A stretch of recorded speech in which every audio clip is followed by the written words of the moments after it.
Hi friends, I believe a lot of you may have been on hilly terrains. Now, I have been to a very beautiful and a very scenic place in India called Leh and Ladakh relatively recently. This is one of the most beautiful places that you can ever visit. At the same time, just through my observation, there were so many things that I could have learned from this trip. Let me just share you some of the lessons that I learned from the hills one by one. The first thing which a lot of you would agree with if you have ever traveled to the hills is that we do have situations wherein in spite of the best efforts of the authorities where the roads are not going to be as beautiful or as well carved out as you would have in the towns or the cities. Because it is a hilly terrain, so there is a limitation to the width of the road which is available for commuting. A lot of times we encountered a situation wherein the road was just sufficiently wide to allow only one particular vehicle to pass. Now imagine a situation wherein one vehicle is present at a slightly higher altitude and there is another vehicle which is waiting at a lower altitude, and they almost come face to face with each other with a 200-meter gap between them. And in this 200-meter gap, there is only one vehicle which can pass. So how would you negotiate this particular distance? Now the first rule of the hill is that any vehicle which is present at a lower altitude is encouraged to pass. The explanation given is that a vehicle which is present at a higher altitude would just have to slide down, and therefore it is easier for them to negotiate this distance. However, a vehicle which has to go uphill, the engine has to be more revved up, it has to generate more horsepower, it has to carry more load, and therefore a more important effort so that it can negotiate that stretch. Now, do you find any similarity between what is happening in your own life with respect to this example? So many times it has happened with all of us that we may have to negotiate a particular task with either our senior or our junior, and there are certain limitations. These limitations are going to be responsible for reducing the width of the availability of the resources. This can be because of physical factors, this can be because of the resources being provided to you at the college level, or this could be because of individuals facing a very important mental health issue. Can we not just learn from those wonderful drivers in the hilly regions?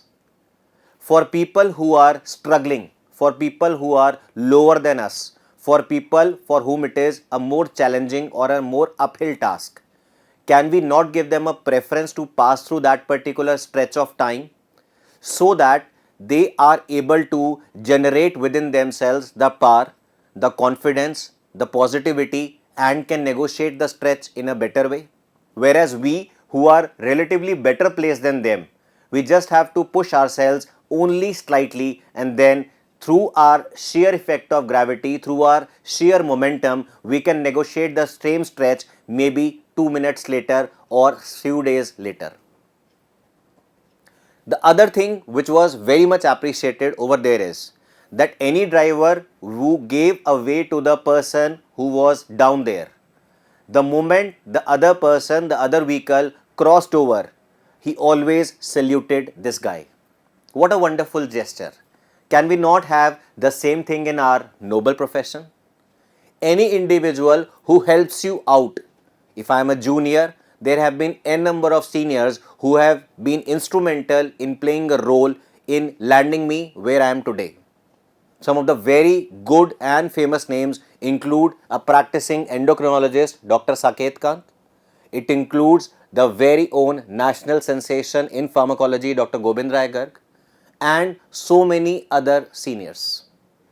They were the most important people who helped me the negotiation of the toughest times, whether I am talking about my graduation days, whether I am talking about the PG entrance exam, whether I am talking about in general the different challenges that you face in daily life. just to continue with what they had given me, what I imbibed from them. I tried to pass on the same thing for my juniors when they were struggling at some point of time in their life. So I'm very proud to share about the names of people like Dr. Sachin Khandelwal, a very prestigious oncosurgeon from the wonderful Tata Memorial. I am very happy to share with you the names of people like Dr. Yogesh Chabra, who is a very senior and a very successful nephrologist. A lot of my colleagues, in fact, also my own batchmates also, who are doing pretty well, because at some point of time either of us did give consideration to the problem which is being faced by the other individual. So point number one, any individual who is not able to be performing at par with you, especially the ones who are having their own specific challenges pertaining to either the mental health issues or in general in their life, with your little bit of gesture, your bit of support, they can be doing somewhat better. Fact number two, if you have hand-holded somebody, or if somebody has done the same kindness towards you, be gracious enough to acknowledge it, be receptive, and try to pass on this particular thing to your juniors as well. Lesson number two from the hill trip. There are times when life is going to be throwing us lot of challenges, and therefore we use the term that this particular task or this particular work or this particular phase of my life is an uphill task. Have you ever noticed the roads in the hilly regions? Do you have ever a straight road which can take you from point A to point B? No. The way they are going to be making the roads is, at any point of time where it is the most suitable to have a road, they are going to be constructing it. And majority of the times, in fact, without any exception, you would have roads which are going to be going in a zigzag or in a curvy manner. So can we not just learn that particular trick for our lives as well? Once we know that we cannot straight away go to the top of the hill just like that, can we not negotiate our way through making beautiful curves and through making the roads or doing the tasks which are going to be the most appropriate at a particular point of time?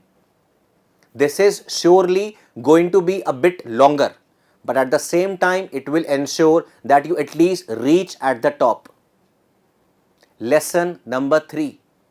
There were areas when the terrain was extremely difficult to negotiate. Reason number one was because of the fact that there was no proper road. Reason number two, that you have the presence of unpredictable landslides, and therefore the condition of the roads are going to be that they may be having the presence of lot of potholes. Now what do you see when you have a pothole? Do you increase the speed of your vehicle, or do you negotiate through a pothole gradually, slowly, calmly? Exactly. Lesson number three. There are going to be certain bad patches in your life. There are going to be unexpected speed breakers in your life. Do not be in a state of despair because of them. Learn from what you do in your practical life. Any amount of bad phase, anything which is not going your way, try to relax as much as you can. Be calm. Try to negotiate your way by doing some effort and not get into a self-destructive mode by increasing your speed or trying to do anything fancy. Lesson number four. I am extremely indebted to various organizations who are working day and night and giving their best to make life sustainable for the people residing over there, as well as for people who are visiting those places as tourists. Now especially I wish to talk about an organization called by the name of the Border Roads Organization. That's a chief government agency which is engaged in building the roads and therefore helping the people commute between two difficult terrains. If you ever been to a place where the roads have been constructed by the Border Roads Organization, you must appreciate not only the efforts that they have put in making those roads, but you also need to appreciate what a wonderful sense of humor that they have. Just to cite you some examples of the signages that we saw on the roads when we were traveling through Leh and Ladakh. Just reminding us of the fact that there are going to be challenges in our life, but at the same time, going a bit slow, taking life as it is, and if possible, adding a gentle sense of humor so that the spark in the life remains, so that the journey becomes more enjoyable, so that you are not fatigued by what is happening as of now. Because eventually, since you have started for a place, you would reach it unless and until you would stop. So make sure that your journey is going to be taken in a manner where you negotiate through the difficult things, where you go slow when there are going to be potholes or speed breakers. Do have some element of interest which can help you sustain your efforts for a long duration of time. And last but not the least, we need to appreciate and help out people who are a bit inferior to us so that they can also come up and catch us and be at par. Be grateful for all the good things which are happening in your life. Take very good care of yourself. Best wishes.